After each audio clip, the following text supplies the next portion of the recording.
You took a selfie of the four of us. And in the background, there's a guy walking across the field. Hello and welcome to True Crime Rocket Science, the most authentic voice in true crime. In this episode, we're going to look at the last photo of Brian Laundrie, apparently taken by the Newson couple at the De Soto Park, just days before Brian Laundrie became America's most wanted fugitive. So I think what this does is it provides clarity and to some extent confirms what a lot of people have been talking about. Were the Laundries at the Fort De Soto Park, and when were they there? And we've sort of got the lawyer's response. Does that now show that to be hot air? Well, not exactly. The lawyer said the first reservations in early September were cancelled, but that they all went camping on September 6th.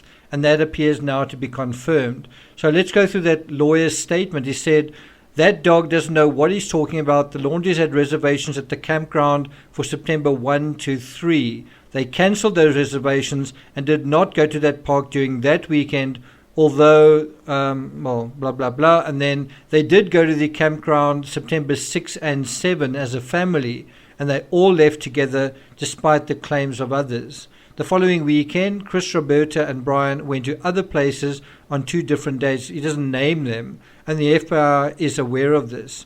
So Brian obviously returned home after camping, and we don't know whether he did obviously return. But what we do know is that Brian was there, or it certainly appears to be then. Is this the last photo of Brian Laundrie? Well, it certainly fits the profile. It looks like a skinny fellow who likes wearing kind of khaki sort of T-shirts, and he appears to be bald, doesn't he? And it looks like he's got he's fairly clean shaved, doesn't it?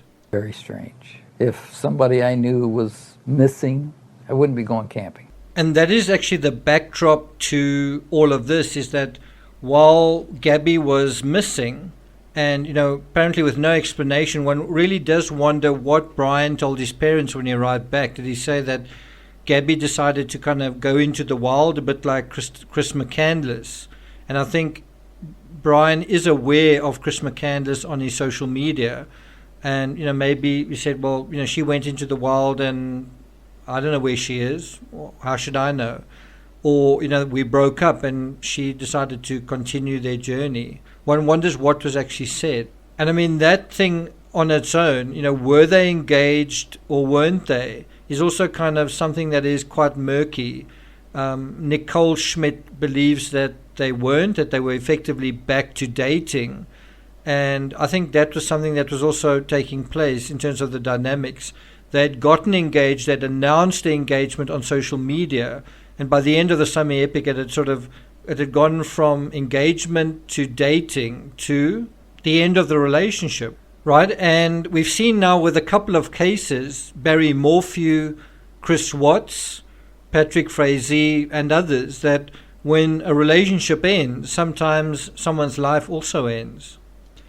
Something else I want to talk about is the whole family from Gabby's side getting Let It Be tattoos on themselves. And although a lot of people have been positive about it and have been quite sort of sentimental and supportive about it, I've kind of got a different view. I don't know what you guys think. I'm a true crime channel, specialized in true crime, and I'm horrified by the murder of Gabby Petito.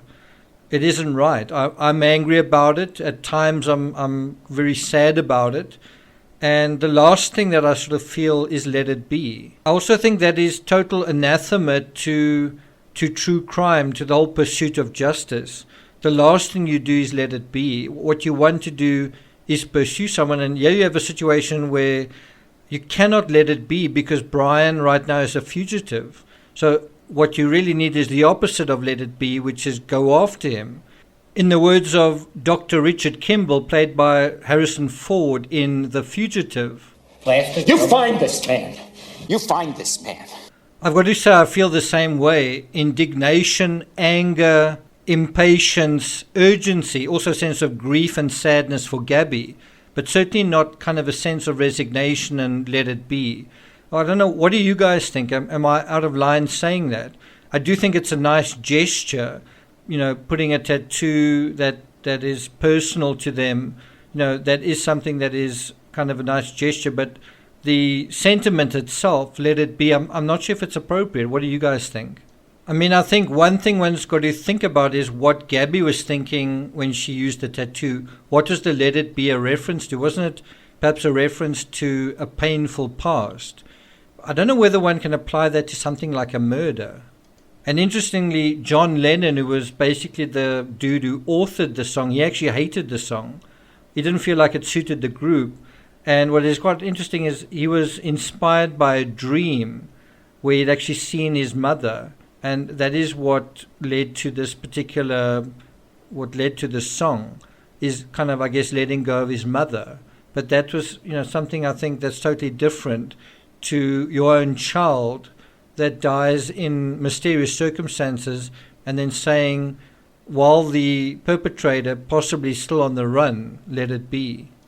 And the final point you make on this is just think about what is actually going on. Are we letting it be? This is possibly the highest profile case in true crime history, and the last thing that is happening with anybody, with the media, with social media, with so many people, is let it be. The last thing I want to say on this subject, and I know it's a bit of a difficult subject, you might say, it's very early, they're grieving, they're emotional, it's not fair to say that. I'm not attacking them, I'm simply saying something that I think is fair and true, something maybe just to think about.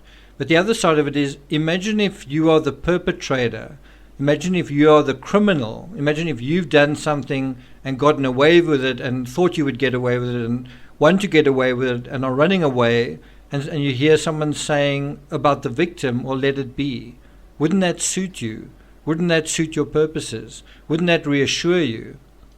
If we take Dr. Richard Kimball, he had actually been right there when whatever happened to his wife, and he felt that bristling indignation, and that is the indignation we feel. You find this man. You find this man.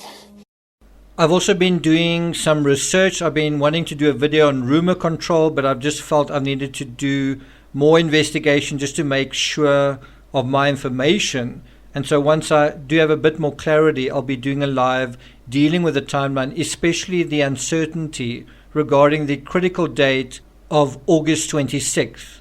Thank you for listening, and I'll see you guys next time.